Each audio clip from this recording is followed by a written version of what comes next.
안녕하세요, 장희지입니다. 오늘은 어떤 주제를 가지고 왔냐면요.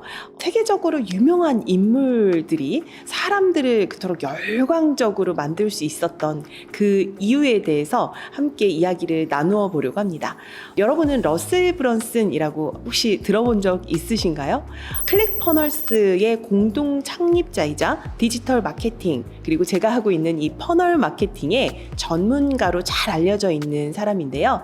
마케팅 분야에서 베스트셀러인 마케팅 설계자의 저자이기도 합니다. 올해 제가 3개월에 걸쳐서 러셀 브런슨의 설계자 이 시리즈를 전부 다 요약을 해서 정리를 해드리기도 했는데요. 러셀 브런슨의 유튜브에서 정말 흥미로운 내용을 발견을 해서 함께 공유를 해보면 어떨까라는 생각에 오늘 이 영상을 준비했습니다. 러셀 브런슨이 이렇게 질문을 했어요. 성공적인 비즈니스, 그리고 브랜드, 그리고 교회, 사이비 단체, 이 공동체들이 공통적으로 가지고 있는 것은 무엇일까? 이런 질문을 했습니다. 그건 바로 매스 무브먼트라는 거예요. 쉽게 말해서 대중운동을 갖고 있다라는 거예요. 사람들이 어떤 공통된 정체성을 바탕으로 어떤 목표를 향해서 함께 막 움직이는 어떤 집단? 이렇게 생각을 한번 해볼게요. 모두 어떤 것에 대해서 믿음을 가지고 있고 그들이 하나의 목표에 열광을 하고 있습니다. 시간의 흐름 속에서 좋은 제품이나 서비스는 항상 이런 유형의 대중운동을 만들어 왔다라고 합니다. 그러니까 예를 들면 테슬라를 우리 한번 떠올려 볼게요. 테슬라를 생각을 해보면 일론 머스크는 전기 자동차로 성공을 했죠. 그래서 대중운동을 만들었잖아요. 그의 뒤를 끝까지 따르는 사람들, 그리고 그의 비전을 생각하고 있는 사람들이 있습니다. 스티브 잡스조차 아이폰으로 애플에서 똑같은 일을 했습니다. 그것은 바로 대중운동이다 라고 생각할 수 있어요. 그러니까 모든 비즈니스는 고객이 여러분과 함께 움직이고 변화할 수 있도록 대중운동을 만들어야 한다라고 강조를 했습니다. 자, 그렇다면 이 대중운동은 어떻게 만드는 것일까요? 러셀 브런슨은 이 대중운동에 대해서 막 깊이 있게 연구를 하기 시작한 거죠. 사실 저도 이 부분에 대해서 굉장히 관심이 많습니다. 교회가 가장 먼저 떠오르는데요. 큰 교회들은 어떻게 많은 사람들을 이끌었을까? 그리고 어찌 보면 사이비 단체의 경우에도 어떻게 이 대중운동을 만들었을까? 긍정적인 면과 부정적인 측면에서 사람들이 이런 대중운동을 어떻게 만드는지에 대한 연구 결과 실제로 중요한 것은 딱 3가지라는 것을 콕 집었어요. 첫 번째로 카리스마틱 리더. 모든 대규모 운동에서는 매력적인 인물, 카리스마 있는 리더라고 부르는 존재가 있다라는 거죠. 100년 전에는 사람들이 브랜드와 연결짓고 동일시했어요. 근데 요즘엔 그렇지 않다라는 것을 발견할 수 있습니다. 예를 들어서 일본의 도요타는 굉장히 신뢰성과 내구성으로 유명해서 소비자들은 도요타 차량을 선택함으로써 안정성 그리고 신뢰성을 얻잖아요. 근데 하지만 요즘에 애플 하면 스티브 잡스, 팀 쿡을 먼저 떠올리는 거예요. 이렇게 사람 자체를 먼저 판단한다라는 거예요. 결국 대부분의 좋은 비즈니스에는 인간적인 요소가 포함이 되어 있습니다. 이것이 사람들이 계속 머물게 하는 어떤 요인이다라고 생각할 수 있다라는 거죠. 그것이 매력적인 사람이고 사람들이 그 인물에게 이끌릴 수 있게 하는 카리스마 있는 리더라는 겁니다. 이 사람들이 우리를 목표로 데려갈 것이다 생각하게 하는 거죠. 두 번째는 퓨처 베이스드 커즈, 그러니까 모든 운동에는 퓨처, 미래가 있어야 한다라는 이야기죠. 그러니까 우리는 어디로 가고 있나요? 이런 질문에 모든 대규모 운동에는 그 원인이 있다라고 합니다. 우리는 이 방향으로 가고 있습니다. 사람들이 동의를 하고 참여하는 그 이유이기도 하죠. 그러니까 여러분이 속해 있는 어떤 운동을 한번 생각해 보세요. 종교 또는 사업, 그러니까 미래지향적인 어떤 목표가 있냐? 그리고 모두가 같이 어떤 것을 향해 나가고 있냐라는 질문에 답을 할 수 있는 거죠. 세 번째, new opportunity. 그러니까 새로운 기회를 제시합니다. 우리가 가장 많이 저지르는 실수 중에 하나는 제품을 만들 때 자신이 원하는 것을 제안하는 것이라고 합니다. 이를 우리가 개선 제안이라고 하는데, 개선 제안은 말 그대로 제품을 개선시켜서 사람들이 더 나아지도록 돕는 것을 말하잖아요. 근데 여기서 러셀 브런슨은 개선 제안의 가장 큰 문제 중 하나를 지적합니다. 그럼 누군가가 바로 나는 이걸 개선하고 싶어 라고 말을 한다면 우리가 그 제품이 형편없다라는 것을 내가 인정을 해야 한다는 거죠.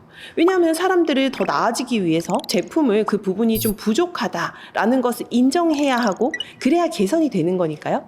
하지만 개선이 되었다고 해서 대중들이 받아줄까요?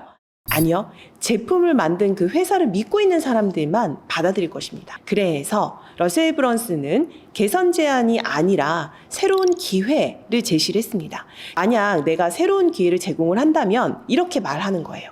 과거에 우리가 시도했던 것은 정말 형편없었어요. 사실 이것이 새로운 기회를 찾는 첫걸음입니다. 그러면 우리가 새로운 기회를 찾는 그 방법을 한번 말씀드려 보도록 할게요.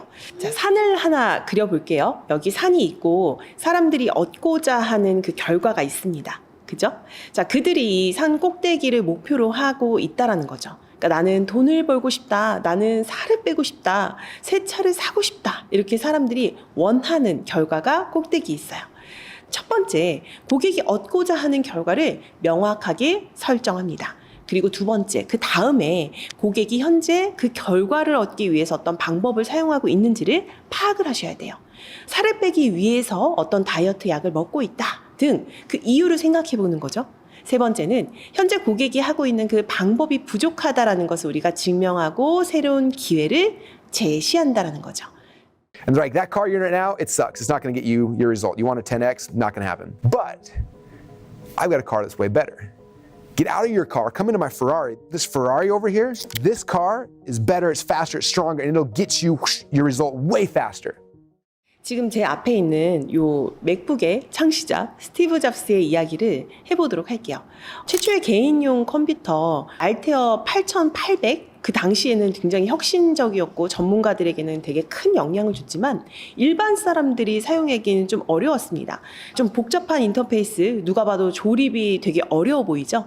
이때 스티브 잡스는 사람들이 더 쉽게 사용할 수 있는 컴퓨터를 원한다는 것을 파악을 했어요. 컴퓨터 전문가들만 사용하는 것이 아닌 우리 일반 사람들도 손쉽게 사용할 수 있도록 정말 친화적인 디자인 그리고 직관적인 인터페이스를 갖춘 컴퓨터를 개발하기 시작했어요.